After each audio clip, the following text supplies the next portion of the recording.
আজকে চলে এলাম সবজি বাগান থেকে সবজি কালেক্ট করতে। তো লঙ্কা গাছ থেকে তো অনবরত লঙ্কা তোলা হয় যখনই দরকার হয়, সেদ্ধ পাতে বলো, পান্তা পাতে বলো, আর যে কোনো রেসিপি তৈরি করতে বলো, সব কিছুতে লঙ্কা দরকার হয়। তো আর এটা কলমি শাক সংগ্রহ করলাম। যখন যেটা দরকার হয় এক একটা ট্রের থেকে এক একবারে তুলে এক একবারে হয়ে যায়। তো এরকম 3টে ঝুড়ি আছে। তো এটা হচ্ছে আমার কলমি শাকের বাগান, দারুণ লাগে খেতে। কিন্তু দেখো এতগুলো ডাটা কালেক্ট করলাম। এই যে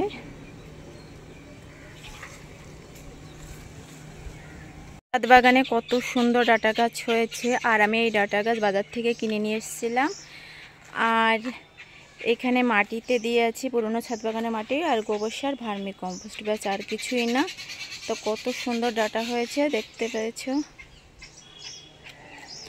ডাটাগুলো খাচ্ছি, অনেক তোলাও হয়ে গেছে। আগে সেরকম ভিডিও করা হয়নি, পরে ভিডিও করা হয়েছে, এই জন্য আর তুলতে পারিনি।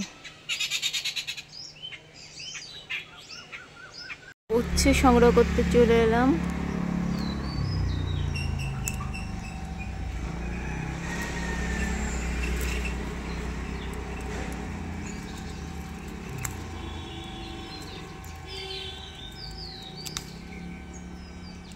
দেখো এতগুলো ভেন্ডি কালেক্ট করলাম আজকে, কতগুলো গাছ দেখো।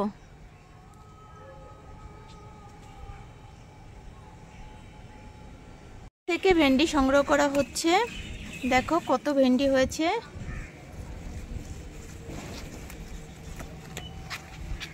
এই যে এইসব গাছে রয়েছে, এই যে এখান থেকে ওপাশে যত গাছ তত ভেন্ডি।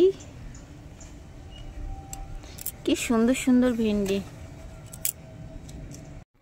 আর এটা বরবটি তোমাদের তো দেখিয়েছি এর আগে শর্ট ভিডিওতে, কত সুন্দর হয়েছে। ছোট্ট একটা গাছে মাঝে মাঝেই তোলা হয়, অনেক সুন্দর খেতে, কিন্তু অর্গানিকভাবে তৈরি।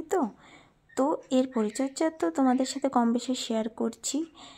আর এটা শসা, দেখো তোমাদের সাথে শেয়ার করেছিলাম। তো যখন তোলা হয় তখনই খাওয়া হয়ে যায়, এক একটা বা দুটো যায়, 3টে যাই হোক, সেইভাবে তুলে সেইভাবে খাই।